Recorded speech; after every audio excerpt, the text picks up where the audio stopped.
Rameswaram cafe ಸ್ಫೋಟ ಪ್ರಕರಣಕ್ಕೆ ಸಂಬಂಧಪಟ್ಟಂತೆ ಒಂದಷ್ಟು ಮಾಹಿತಿ ಲಭ್ಯವಾಗ್ತಾ ಇದೆ. ಇದರಲ್ಲಿ ಯಾರೆಲ್ಲ ಭಾಗಿಯಾಗಿರಬಹುದು ಅನ್ನುವಂಥ ನಿಟ್ಟಿನಲ್ಲಿ ಎನ್ಐಎ ತನ್ನ ತನಿಖೆಯನ್ನು ಚುರುಕುಗೊಳಿಸಿದೆ. ಇದಕ್ಕೆ ಸಂಬಂಧಪಟ್ಟಂತೆ ಈ ಒಂದು ಬ್ಲಾಸ್ಟ್ನಲ್ಲಿ ಮತೀನ್ ತಾಹಾ ಭಾಗಿ ವಿಚಾರ ಬಯಲಿಗೆ ಬಂದಿದೆ ಅಂತ ಹೇಳಲಾಗ್ತಾ ಇದೆ. ಭಯೋತ್ಪಾದಕ ಚಟುವಟಿಕೆಗಳಲ್ಲಿ ಮಾಸ್ಟರ್ ಮೈಂಡ್ ಈ ಮತೀನ್ ತಾಹಾ. ಯಾರೀ ಮತೀನ್ ತಾಹಾ? ಈತನಿಗೂ ಈ ಬ್ಲಾಸ್ಟ್ಗೂ ಏನು ಸಂಬಂಧ ಇರಬಹುದು? ಈ ನಿಟ್ಟಿನಲ್ಲಿ ಎನ್ಐಎ ತನ್ನ ತನಿಖೆಯನ್ನು ಚುರುಕುಗೊಳಿಸಿದೆ. ಹಲವು ಶಂಕಿತರ ಜೊತೆ ಸಂಪರ್ಕವನ್ನ ಅಬ್ದುಲ್ ಮತೀನ್ ತಾಹಾ ಹೊಂದಿದ್ದಾನೆ ಅನ್ನುವಂಥ ಮಾಹಿತಿ ಇದೆ. ಶಾರಿಕ್, ಮಾಜ್, ಮುನೀರ್ ಅಹಮದ್, ಸೈಯದ್ ಯಾಸಿನ್ ಜೊತೆ ನೇರ ಸಂಪರ್ಕವನ್ನ ಮತೀನ್ ತಾಹಾ ಹೊಂದಿರೋದು. ಹಲವು ಬ್ಲಾಸ್ಟ್ ಕೃತ್ಯಗಳಲ್ಲಿ ಅಬ್ದುಲ್ ಮತೀನ್ ತಾಹಾ ಕೈವಾಡ ಇದೆ ಅಂತ ಹೇಳಲಾಗ್ತಾ ಇದೆ. ಹೊರದೇಶಗಳ ಉಗ್ರ ಸಂಘಟನೆಗಳ ಜೊತೆ ಕಾಂಟ್ಯಾಕ್ಟ್ ಅನ್ನ ಈತ ಹೊಂದಿರ್ತಾನೆ. ನೇರವಾಗಿ ವಿದೇಶಿ ಹ್ಯಾಂಡ್ಲರ್ಗಳ ಜೊತೆ ಸಂಪರ್ಕವನ್ನ ಮತೀನ್ ತಾಹಾ ಹೊಂದಿದ್ದಾನೆ. ಮೂಲತಃ ಶಿವಮೊಗ್ಗ ಜಿಲ್ಲೆ ತೀರ್ಥಹಳ್ಳಿಯ ಸೊಪ್ಪುಗುಡ್ಡೆ ನಿವಾಸಿ ಈತ. 2020ರಿಂದ ನಾಪತ್ತೆಯಾಗಿದ್ದಾನೆ ಅಬ್ದುಲ್ ಮತಿ. ಕಳೆದ 5-6 ವರ್ಷಗಳಿಂದ ಉಗ್ರ ಚಟುವಟಿಕೆಗಳಲ್ಲಿ ಈತ ಭಾಗಿ ಅನ್ನುವಂತಹ ಒಂದಷ್ಟು ಮಾಹಿತಿ ಇದೆ. ಆರಂಭದಲ್ಲಿ ಬ್ರಾಡ್ಬ್ಯಾಂಡ್ ಕಂಪನಿಯಲ್ಲಿ ಈತ ಕೆಲಸ ಮಾಡ್ತಿರ್ತಾನೆ. ನಂತರ ಫುಟ್ಪಾತ್ನಲ್ಲಿ ಬಟ್ಟೆ ವ್ಯಾಪಾರವನ್ನು ನಡೆಸ್ತಾ ಇರ್ತಾನೆ. ಟೆಕ್ನಿಕಲ್ ಆಗಿ ಸಾಕಷ್ಟು ಅನುಭವವನ್ನು ಈತ ಹೊಂದಿದ್ದಾನೆ ಅನ್ನುವಂಥ ಒಂದಷ್ಟು ವಿಚಾರ ಕೂಡ ತನಿಖೆಯ ಸಂದರ್ಭದಲ್ಲಿ ಬೆಳಕಿಗೆ ಬಂದಿದೆ. ಡಾರ್ಕ್ ವೆಬ್ ಬಳಕೆ ಮಾಡೋದ್ರಲ್ಲಿ ಈತ ಎತ್ತಿದ ಕೈ ಅಂತ ಹೇಳಲಾಗ್ತಾ ಇದೆ. ಓಕೆ, ಕುಕ್ಕರ್ ಬಾಂಬ್ ತಯಾರಿಕೆ ಮಾಡೋದ್ರಲ್ಲೂ ಕೂಡ ಮಾಸ್ಟರ್ ಮೈಂಡ್. ಮ್ಯಾಚ್ ಸ್ಟಿಕ್ನಲ್ಲಿರುವ ಫಾಸ್ಫರಸ್ನ ಬಳಸಿ ಕುಕ್ಕರ್ ಬಾಂಬನ್ನು ಈತ ತಯಾರು ಮಾಡ್ತಾನೆ. ಅಲ್ ಹಿಂದ್ ಸಂಘಟನೆ ಸದಸ್ಯರಿಗೆ ಅಡಗುತಾಣವನ್ನು ಕಲ್ಪಿಸುವ ಜವಾಬ್ದಾರಿಯನ್ನು ಕೂಡ ಈ ಮತೀನ್ ತಾಹಾ ಹೊಂದಿರುವಂಥದ್ದು. ಈತನಿಗಾಗಿ ಹಲವು ವರ್ಷಗಳಿಂದ ಹುಡುಕಾಟವನ್ನು ಎನ್ಐಎ ತಂಡ ನಡೆಸ್ತಾ ಇದೆ. ಬಹಳ ಮುಖ್ಯವಾಗಿ ರಾಮೇಶ್ವರಂ ಕೆಫೆ ಸ್ಫೋಟ ಪ್ರಕರಣದಲ್ಲಿ ಯಾರೆಲ್ಲ ಭಾಗಿಯಾಗಿರಬಹುದು ಅನ್ನುವಂಥ ನಿಟ್ಟಿನಲ್ಲಿ ಎನ್ಐಎ ತಂಡ ತನ್ನ ತನಿಖೆಯನ್ನು ಚುರುಕುಗೊಳಿಸ್ತಾನೆ ಇದೆ. ಇದಕ್ಕೆ ಸಂಬಂಧಪಟ್ಟಂತೆ ಯಾರ್ದಾದ್ರೂ ಲಿಂಕ್ ಇದೆಯಾ ಅಂತ ನೋಡುವಾಗ ಹಲವು ಮಾಹಿತಿಗಳು ಕೂಡ ಲಭ್ಯವಾಗ್ತಾ ಇದೆ. ಮೋಸ್ಟ್ ವಾಂಟೆಡ್ ಲಿಸ್ಟ್ನಲ್ಲಿ ಈತನ ಹೆಸರು ಉಲ್ಲೇಖ ಆಗಿದೆ. ಯಾರ ಹೆಸರು? ಮತೀನ್ ತಾಹಾ. ಅಬ್ದುಲ್ ಮತೀನ್ ತಾಹಾ ಹೆಸರು ಕೂಡ ಉಲ್ಲೇಖವಾಗಿದೆ. ಮೂಲತಃ ಶಿವಮೊಗ್ಗ ಜಿಲ್ಲೆ ತೀರ್ಥಹಳ್ಳಿಯ ಸೊಪ್ಪುಗುಡ್ಡೆ ನಿವಾಸಿ ಈತ. ಅಲ್ಲದೆ ಈತನ ಹುಡುಕಾಟಕ್ಕೆ ಎನ್ಐಎ ಕೂಡ ಪ್ರಕಟಣೆಯನ್ನು ಹಿಂದೆ ಹೊರಡಿಸಿರುತ್ತೆ. 5 ಲಕ್ಷ ಬಹುಮಾನ ಘೋಷಣೆಯನ್ನು ಕೂಡ ಮಾಡಿರುತ್ತೆ. ಸದ್ಯ ರಾಮೇಶ್ವರಂ ಕೆಫೆ ಬಾಂಬ್ ಬ್ಲಾಸ್ಟ್ ಕೇಸ್ನಲ್ಲೂ ಕೂಡ ಮತೀನ್ ತಾಹಾ ಭಾಗಿ ಅಂತ ಹೇಳಲಾಗ್ತಾ ಇದೆ. ಹಾಗಾಗಿ ಮತೀನ್ ತಾಹಾ, ಮುಜಾವಿರ್ ಹುಸೇನ್ ಹುಡುಕಾಟಕ್ಕಾಗಿ ಎನ್ಐಎ ತನ್ನ ಕಾರ್ಯವನ್ನು ಚುರುಕುಗೊಳಿಸಿದೆ. ಹೆಚ್ಚಿನ ಮಾಹಿತಿಯನ್ನು ನಮ್ಮ ಪ್ರತಿನಿಧಿ ವಿಶ್ವನಾಥ್ ನೀಡ್ತಾರೆ. ವಿಶ್ವ, ರಾಮೇಶ್ವರಂ ಕೆಫೆ ಬಾಂಬ್ ಬ್ಲಾಸ್ಟ್ ಪ್ರಕರಣಕ್ಕೆ ಸಂಬಂಧಪಟ್ಟಂತೆ ಆ ಬಾಂಬರ್ ಬಗ್ಗೆ ಇನ್ನೂ ಯಾವುದೇ ರೀತಿಯ ಕ್ಲೂ ಸಿಗ್ತಾ ಇಲ್ಲ. ಬಟ್ ಎನ್ಐಎ ಕೂಡ ಆ ಬಾಂಬರ್ ಯಾರಿರಬಹುದು, ಆತನಿಗಿರುವಂಥ ಲಿಂಕ್ ವ್ಯಕ್ತಿಗಳು ಯಾರು ಅನ್ನುವಂಥ ಹುಡುಕಾಟವನ್ನು ನಡೆಸ್ತಾ ಇದೆ. ಆ ಸಂದರ್ಭದಲ್ಲಿ ಸಿಕ್ಕಂಥ 2-3 ಹೆಸರುಗಳಲ್ಲಿ ಮತೀನ್ ತಾಹಾ ಮತ್ತು ಈ ಮುಜಾವಿರ್ ಹುಸೇನ್ ಯಾರಿವರು? ಇವ್ರಿಗೂ ಇದಕ್ಕೂ ಏನಾದರೂ ಲಿಂಕ್ ಇರಬಹುದಾ? ಏನಿದೆ ಮಾಹಿತಿ ವಿಶ್ವ? ದಿವ್ಯಾ, ಈಗಾಗಲೇ ರಾಮೇಶ್ವರಂ ಬಾಂಬ್ ಬ್ಲಾಸ್ಟ್ ಪ್ರಕರಣಕ್ಕೆ ಸಂಬಂಧಪಟ್ಟಂತೆ ಈಗಾಗಲೇ ಮುಸಾವಿರ್ ಶಾಹಿಬ್ ಹುಸೇನ್ ಎಂಬಾತ ಈ ಒಂದು ಬಾಂಬ್ ಅನ್ನ ಬ್ಲಾಸ್ಟ್ ಮಾಡಿದ್ದಾನೆ ಅನ್ನೋ ಒಂದು ಆರೋಪವನ್ನ ಈಗ ಮಾಡಲಾಗ್ತಾ ಇರುವಂತದ್ದು. ಅದರಲ್ಲೂ ಕೂಡ ಪ್ರಮುಖವಾಗಿ ಶಂಕಿತ ಉಗ್ರ ಈತನೇ ಬಾಂಬ್ ಅನ್ನ ಕ್ಯಾರಿ ಮಾಡಿದ್ದಾನ ಒಂದು ನಿಟ್ಟಲ್ಲೂ ಕೂಡ ಈಗ ಎನ್ಐಎ ಒಂದು ಪ್ರೆಸ್ ನೋಟ್ ಅನ್ನು ಕೂಡ ನಿನ್ನೆ ರಿಲೀಸ್ ಮಾಡಿತ್ತು.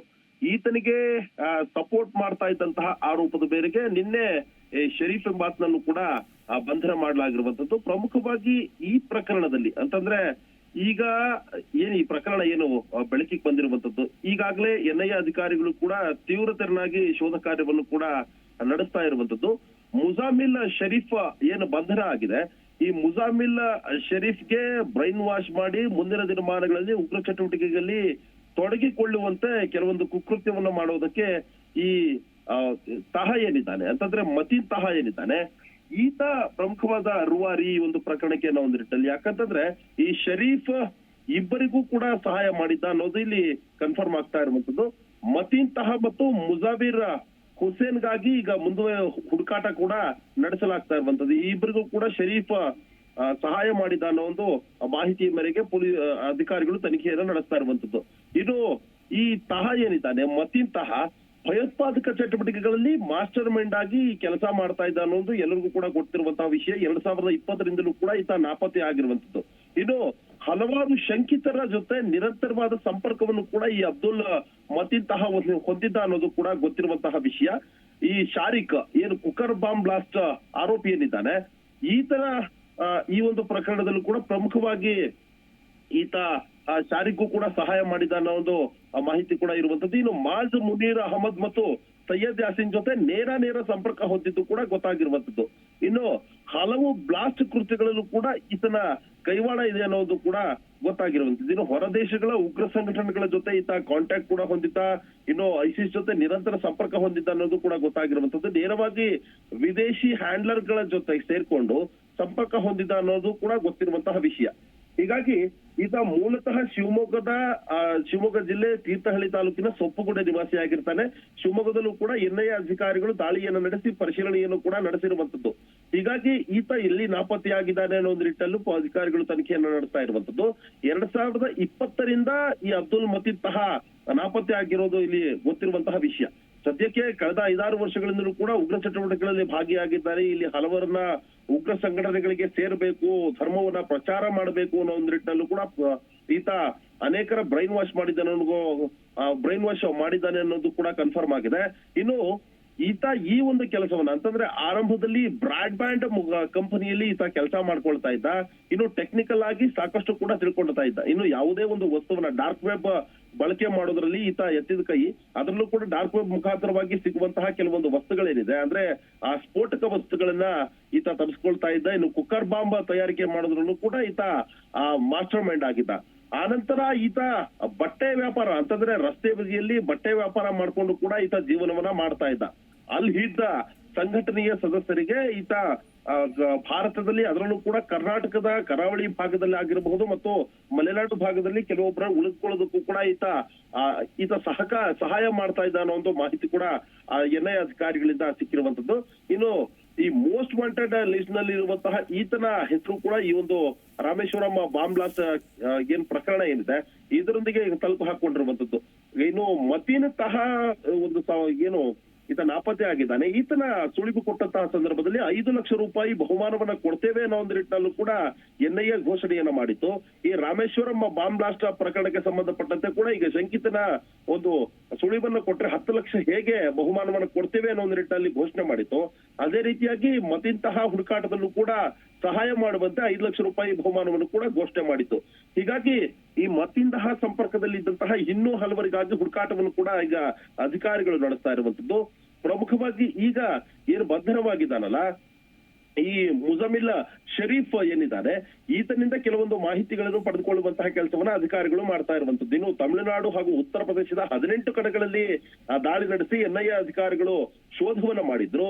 ದಾಳಿ ವೇಳೆ ಕೆಲವೊಂದು ಡಿಜಿಟಲ್ ಡಿವೈಸ್ಗಳು ಕೂಡ ಸಿಕ್ಕಿದ್ವು, ಹಣವನ್ನು ಕೂಡ ಸೀಸ್ ಮಾಡಲಾಗಿತ್ತು. ಈಗ ಸದ್ಯಕ್ಕೆ ಬಾಂಬರ್ಗೆ ಈತ ಸಹಾಯ ಮಾಡಿದ ಅನ್ನೋ ಒಂದು ನಿಟ್ಟಿನಲ್ಲೂ ಕೂಡ ಈ ಶರೀಫ್ ಏನಿದ್ದಾರೆ ಈತನನ್ನ ಬಂಧನ ಮಾಡಲಾಗಿರುವಂತದ್ದು. ಹೀಗಾಗಿ ಈ ಪ್ರಕರಣದಲ್ಲಿ ಪ್ರಮುಖವಾಗಿ ಮತೀದ್ ತಹ ಏನಿದ್ದಾನೆ ಈತನೇ ಮಾಸ್ಟರ್ ಮೈಂಡ್ ಅನ್ನೋದು ಕೂಡ ಗೊತ್ತಾಗಿರುವಂತದ್ದು. ಹೀಗಾಗಿ ಮತೀದ್ ತಹಗಾಗಿ ಹುಡುಕಾಟವನ್ನು ಕೂಡ ನಡೆಸಲಾಗ್ತಾ ಇದೆ. ಮುಸಾವಿರ್ ಶಾಹಿಬ್ ಹುಸೇನ್ ಏನಿದ್ದಾನೆ ಈತನೇ ಈ ಒಂದು ರಾಮೇಶ್ವರಂ ಕೆಫೆಯಲ್ಲಿ ಬಾಂಬ್ ಬ್ಲಾಸ್ಟ್ ಅನ್ನ ಮಾಡಿದ್ದಾನೆ ಅನ್ನೋ ಒಂದು ಶಂಕೆ ಕೂಡ ಅಧಿಕಾರಿಗಳಿಗೂ ವ್ಯಕ್ತವಾಗ್ತಾ ಇರುವಂತದ್ದು. ಹೀಗಾಗಿ ಕೆಲವೊಂದು ಟೆಕ್ನಿಕಲ್ ಎವಿಡೆನ್ಸ್ ಗಳ ಆಧಾರದ ಮೇಲೂ ಕೂಡ ತನಿಖೆಯನ್ನು ನಡೆಸ್ತಾ ಇರುವಂತದ್ದು. ಈತ ಯಾವ ಹೊರದೇಶದಲ್ಲಿ ಇದ್ದಾನ ಅಥವಾ ಭಾರತದಲ್ಲೇ ಇದ್ದಾನ ಅಥವಾ ಚೆನ್ನೈನಲ್ಲಿ ಈತ ಏನು ಟೊಪಿಯನ್ನ ಏನು ಕೊಂಡುಕೊಂಡಿದ್ದ ಈ ಹಿನ್ನೆಲೆಯಲ್ಲೂ ಕೂಡ ತನಿಖೆಯನ್ನು ನಡೆಸುವಂತಹ ಕೆಲಸವನ್ನ ಅಧಿಕಾರಿಗಳು ಮಾಡ್ತಾ ಇರುವಂತದ್ದು. ಒಟ್ಟಾರೆಯಾಗಿ ಮತೀದ್ ತಹ ಏನಿದ್ದಾನೆ ಭಾರತದಲ್ಲಿ ಅದರಲ್ಲೂ ಕರ್ನಾಟಕದಲ್ಲಿ ನಡೆಯುವಂತಹ ಕೆಲವೊಂದು ವಿಧ್ವಂಸಕ ಕೃತ್ಯಗಳ ಹಿಂದೆ ಮತೀದ್ ತಹನ ಪಾತ್ರ ಇರೋದಂತೂ ಕನ್ಫರ್ಮ್ ಆಗ್ತಾ ಇರುವಂತದ್ದು. ಹೀಗಾಗಿ ಮತೀದ್ ತಹಗಾಗಿ ಮಸ್ಟ್ ಅಂಡ್ ಶುಡ್ ಆಗಿ ಈಗ ಹುಡುಕಾಟವನ್ನ ನಡೆಸಬೇಕಾದಂತಹ ಪರಿಸ್ಥಿತಿ ಕೂಡ ಈಗ ಎನ್ಐಎ ಅಧಿಕಾರಿಗಳಿಗೆ ಇರುವಂತದ್ದು. ಅದೇ ರೀತಿ ಮುಜಾವಿರ್ ಹುಸೇನ್ಗಾಗೂ ಕೂಡ ಹುಡುಕಾಟವನ್ನ ಅಧಿಕಾರಿಗಳು ನಡೆಸ್ತಾ ಇರುವಂತದ್ದು. ಇನ್ನು ರಾಮೇಶ್ವರಂ ಕೆಫೆಯ ಮುಂದುವರಿದ ಒಂದು ತನಿಖೆಯ ಭಾಗವಾಗಿ ಈತನ ಅಂತಂದ್ರೆ ಈ ಬ್ಲಾಸ್ಟ್ ನ ರೂವಾರಿ ಏನಿದ್ದಾನೆ ಮುಸಾವಿರ್ ಶಾಹಿಬ್ ಹುಸೇನ್ ಈತನೇ ಬಾಂಬ್ ಕ್ಯಾರಿ ಮಾಡಿದ ಅನ್ನೋದು ಕೂಡ ಎನ್ಐಎ ಅಧಿಕಾರಿಗಳಿಗೆ ಕನ್ಫರ್ಮ್ ಆಗ್ತಾ ಇರುವಂತದ್ದು. ಹೀಗಾಗಿ ಈತನಿಗಾಗೂ ಕೂಡ ಬಲೆಯನ್ನ ಬೀಸಿರುವಂತದ್ದು. ದಿವ್ಯಾ, ಒಟ್ಟಾರೆಯಾಗಿ ಪ್ರಕರಣದಲ್ಲಿ ಈಗ ಮಹತ್ವದ ಹಂತಕ್ಕೆ ಈಗ ಎನ್ಐಎ ಅಧಿಕಾರಿಗಳು ಬಂದು ನಿಂತಿರುವಂತದ್ದು. ಮುಂದಿನ ದಿನಮಾನಗಳಲ್ಲಿ ಈರೇನು ಎಸ್ಕೇಪ್ ಆಗಿರ್ತಾರಲ್ಲ ಎಸ್ಕೇಪ್ ಆಗಿರುವಂತಹ ಉಗ್ರರು ಅಷ್ಟು ಸುಲಭವಾಗಿ ಅಧಿಕಾರಿಗಳಿಗೆ ತಗಲಾಕೊಳ್ಳೋದಿಲ್ಲ. ಹೀಗಾಗಿ ಅವರ ಹುಡುಕಾಟದಲ್ಲಿ ಕೂಡ ಈಗ ಅಧಿಕಾರಿಗಳು ತೊಡಕೊಂಡಿರುವಂತದ್ದು. ದಿವ್ಯಾ, ಓಕೆ, ಮಾಹಿತಿಗಾಗಿ ಧನ್ಯವಾದಗಳು ವಿಶ್ವ.